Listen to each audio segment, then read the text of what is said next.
other things are on the horizon too. I want to talk about Social House. Yeah, let's talk about So give us the whole foundation on what you're going with that. My neighbor, I love it. Green Street. Yeah. Man, Social House has been a dream. Honestly, this was not kind of in our purview when we started the church. Right. It was really about serving our Title I schools. And after we spent a lot of time praying about it and asking Jesus, like, what do you want us to do? Like, how can we best serve our community? We noticed a gap with third spaces. So I don't know if you're familiar with that term. Your first space is your home. Your second space is your place of work. Your third space is where you experience community, right? And so a lot of times that can be coffee shops or libraries, right? Like third spaces where people really go and they build relationships. And we noticed kind of a need for that in some pockets in Roswell. And so we started wrestling with this idea of, what if we didn't build a building for church, but what if we created a space where community could be formed and where the church and the city could actually intersect?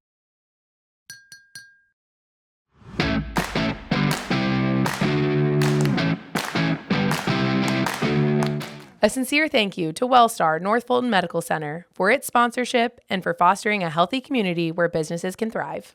Welcome back to Brew Talks. I'm Steve Stroud, President and CEO of Roswell, Inc. We're the economic development organization here in the city of Roswell, serving the city of Roswell and the region. I'm Andy Williams, President and CEO of Visit Roswell, the city's official destination marketing organization charged with promotion of tourism throughout the community. I have a very special guest on today. Yes, we do. Pastor Gerald Fadayomi with Home Church Roswell. And even actually a second part of that we're going to talk about a little bit. We're going to talk about Social House. We'll get into that in a bit. But it's a pleasure to have you on, Gerald. We appreciate your time. And we're going to jump right in and really kind of get to the evolution of this. We want to know about how you found your home here, what your vision is for the church, and then really kind of what that advancement of the church is as well. So can you kind of take us back and walk us through how you landed in Roswell? Yeah, absolutely. It's great to be with y'all. Thank you. I've watched a lot of episodes. So Yeah, nice good. Good deal. You've been practicing. That's right. So I'm born and raised here in Atlanta. Complicated kind of story. Mom and dad were never married. Dad left around the third grade. My mom went to jail my junior year of high school. I went to Elkins Point Middle School. So very familiar with the Roswell area. Grew up as a kid on free and reduced lunch, evicted every other year. My mom wanted me to have better opportunity and knew that Roswell Alpharetta was going to be a better place for that. But we really couldn't afford to live here. And so it was churches and local nonprofits.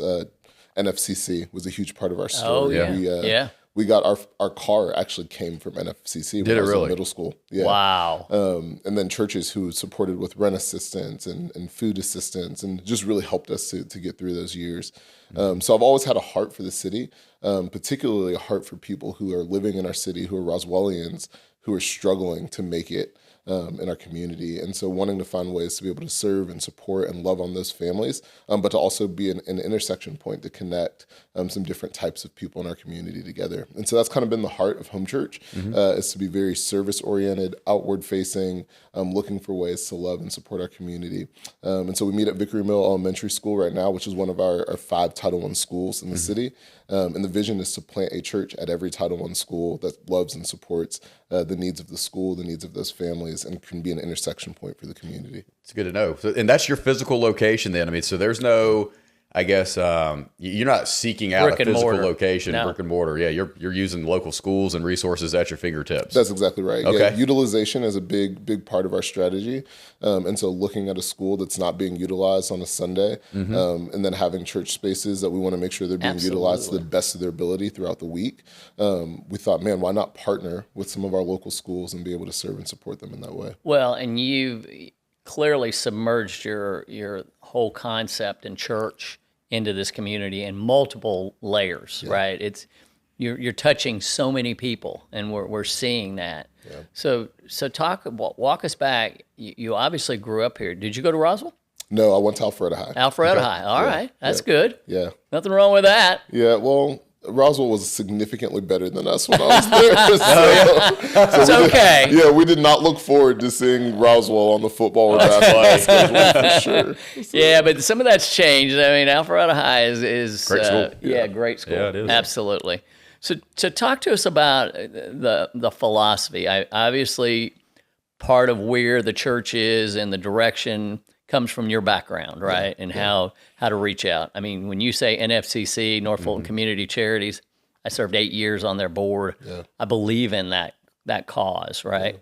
and I've seen how it's changed the community. And I've also seen organizations like Child Development Academy, that for years moved the needle on, and truly sets the bar for economic development, right? Yeah, because without strong families, we don't have good businesses. Right. And so we talk about that all the time, that community or business is more than just the brick and mortar, the shingle on the door. I mean, it's much greater than that to be successful and what you determine successful, right? So tell us about how home church, again, you're talking about the physical locations, but tell us about some of the programming that you're doing. Yeah, so I think it's really important for us to be integrated into the framework of our community.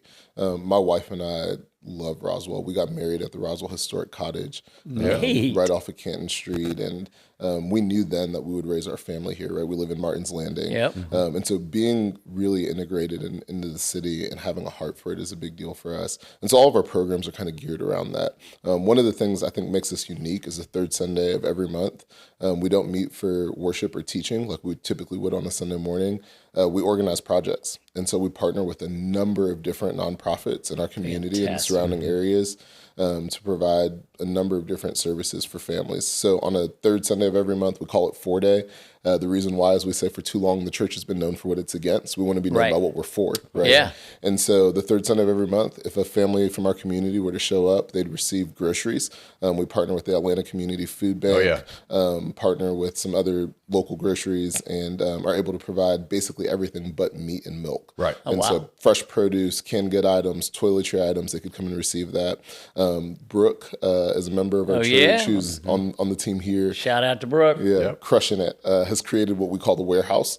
And so gently worn items are donated, and so families can come through and shop like they would at an NFCC. They can come through and shop and get clothing as well. They'll get a hot meal that's cooked by some of our team.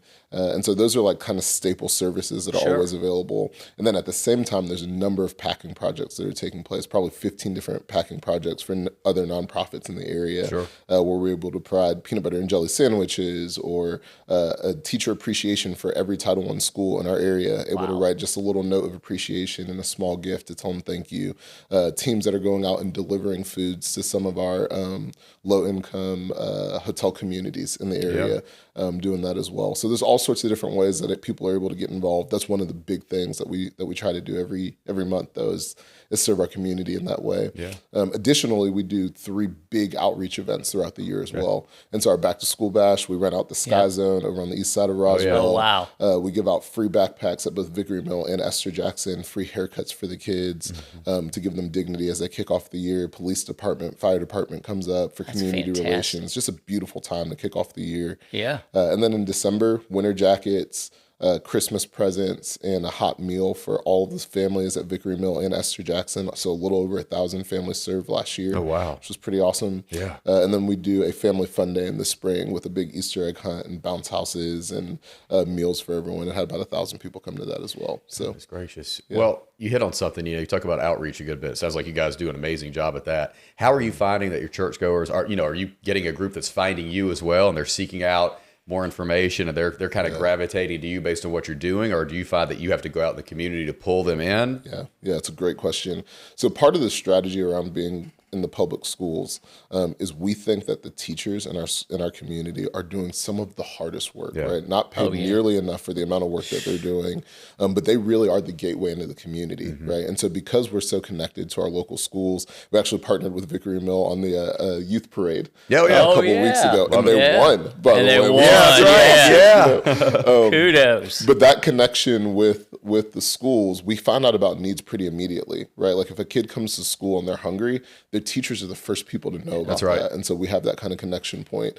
So a lot of times our connections are through the schools. We'll get a phone call from a principal or from a social worker saying, hey, we have this kid in this situation. Can you guys help with rent assistance? Can you guys help with housing? Can you help with meals for them? Can you help with clothing? And so that relationship with the school really is the way in for us. And I'm seeing from my population, which is the 60 and over crowd, friends of mine, obviously, that are members of your church that are joining, that are excited about what you're doing. not that they weren't in the traditional sense of church, Sure. but it's an opportunity to reach out and be with younger people. Yeah. Right. Yeah. I think there's a bonus. I mean, I know, I'll pick on Christina DeVictor because I love her dearly, as you know I do. And I think my wife loves her more, but it's a race because we love Tony too. But just to see that energy that age group, that 35 to 45-year-old group has, and there's still a lot that our silver-haired guys and gals can provide. It's just an exciting time to see what's going on in Roswell, and you guys have submerged yourself into this community. Tell me when did this start? Yeah. So, man, I love what you said. There's so much to cover.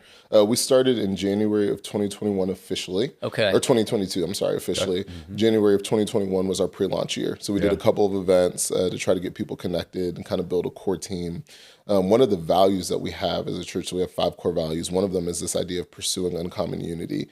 And one of the things we love about Roswell is how diverse it is, right? From a socioeconomic standpoint, from a minority, majority standpoint, from a age standpoint, that there's all these different diversities that are around, and wanting to be a place where everyone gets connected. And so one of the beauties, I think, of our church is that multi-generational relationship of having older 60, 70-year-old people investing into the 35, 45 who are trying to figure out life and marriage and kids and balancing a busy schedule and wanting to be involved in community, but then also having young adults who are coming in and trying to find community post-grad and wanting to be in a city that's vibrant, not necessarily wanting to be in the city, ITP.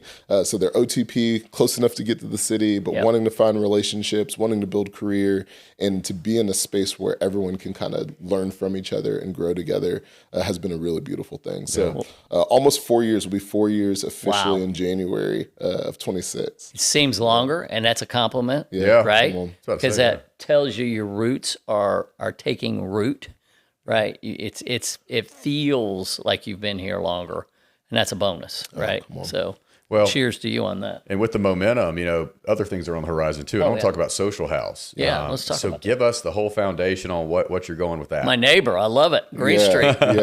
Man, Social House has been a dream. Honestly, this was not kind of in our purview when we started the church. Right. It was really about serving our Title I schools. And after we spent a lot of time praying about it and asking Jesus, like, what do you want us to do? Like, how can we best serve our community? We noticed a gap with third spaces. So I don't know if you're familiar with that term. Your first space is your home. Your second space is your place of work. Your third space is where you experience community, right? And so a lot of times that can be coffee shops or libraries, right? Like third spaces where people really go and they build relationships.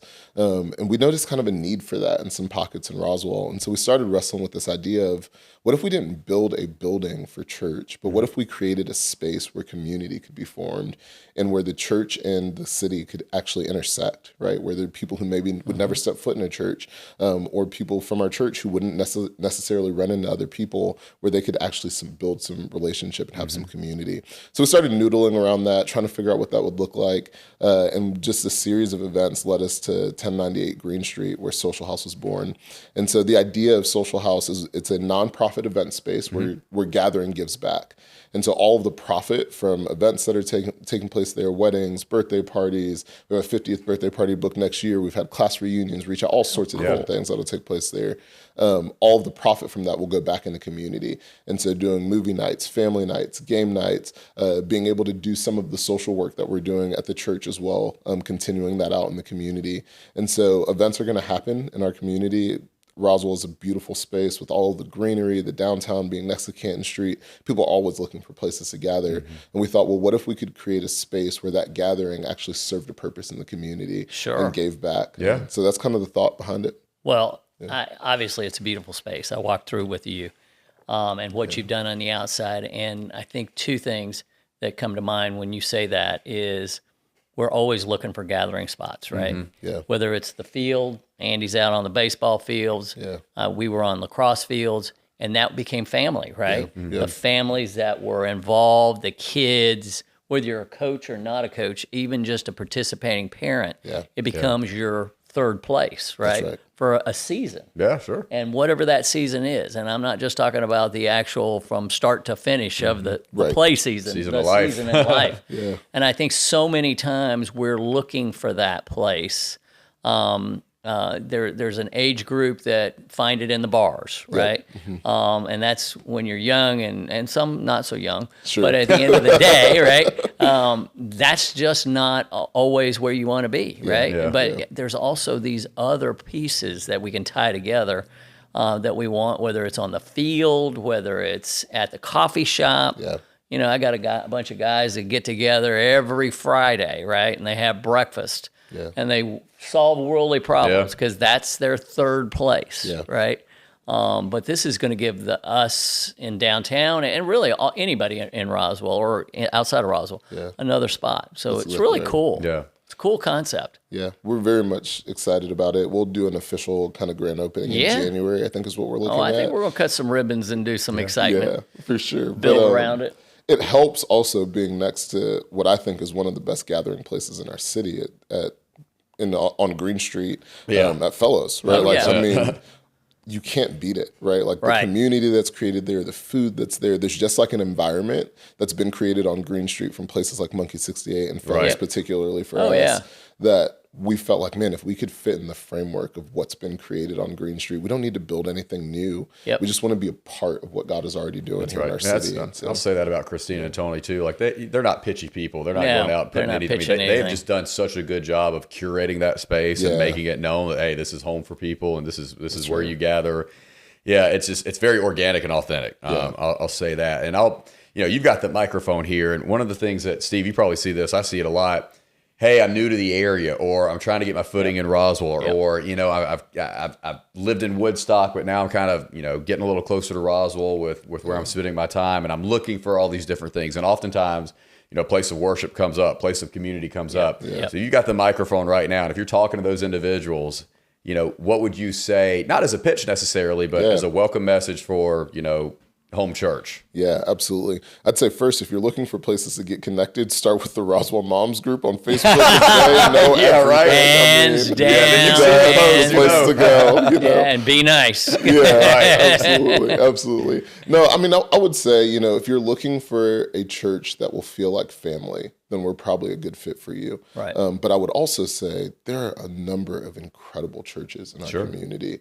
And I think it would be worthwhile to visit a couple and then plant roots somewhere. I like so that. Many ways. But if you want to serve and be active in our community, if you want a place that feels like family, I think we're a good fit for that. And then in terms of social house, if you're looking for a place to gather, to bring family together, friends together, community together, to host small events, we'd love to be able to support people in that way as well. Well, you hit on something. This city was founded with the Presbyterian Church, right? Truly the beginning. And it has been part of the evolution of this community from the First Baptist to Roswell United Methodist to Fellowship to our good friends at Queen of Angels and all the other churches that have come in. And Queen of Angels, obviously a school, but just knowing that we've got all these different religions represented and strong, because I think one of the identities that Roswell has is a sense of place. And I think that's absolutely has a lot to do with the faith-based missions that have always been a part of basically the backbone of the city. Yeah, there is a goodness that undergirds the culture of our city. And I think the churches that have been here long before we even existed or were thought of are part of the reason that framework exists, right? And so we look at it as we're standing on the shoulders of giants. There are people who have come before us who have built an incredible culture in our community, and we want to keep that culture alive, and we want to allow more people to experience that culture as well. And with the background that I have, having always been in the church, we try really hard at Home Church to create a space where we're going to be honest and we're going to be challenging and we're going to try to push people to be the best versions of themselves that Jesus has called them to be. But at the same time, want to be a space where if you didn't grow up with a church background and you're trying to figure out morality and life and raising kids, that there's a space you can walk in and it's not unreachable for you as well. And so, we love this city and we're so grateful for those who have gone before us, and we're just excited to be a part of the story now. Well, we're fortunate to have you and your family, and we run into your family on a regular at the farmers market. Yeah. Again, a third place. That's right. You know, that's right. Amy says all the time, my wife, that that's my third place because I get to see everybody I need to see in one shot. On a Saturday morning, which is great. It really energizes a person like myself that grew up here to see the young families, my old buddies from way back. I mean, just to see everybody come together with a common thread. Yeah, and it's really good. So good. Well, Gerald, thank you for being on today. If you wanted to leave us with one thought for the future of Home Church, what would that one thought be? Yeah, thank y'all for having me. I think I would say, the beauty of our city is the diversity that's in it. And I want us to all be mindful that we're living in a day and age that wants to polarize and separate. And what makes us is that we can all exist together. And our church wants to be a part of the story of let's unify and let's find the commonalities and let's fight for common ground, for the common good. Let's make a difference. Let's see every person as a Roswellian and look at how we can serve each person. And so I don't think we have the market on that. I think we get to participate in that with everyone else. And I would just encourage, as business leaders, as church leaders, as community members, how are we fighting to be unified and be one?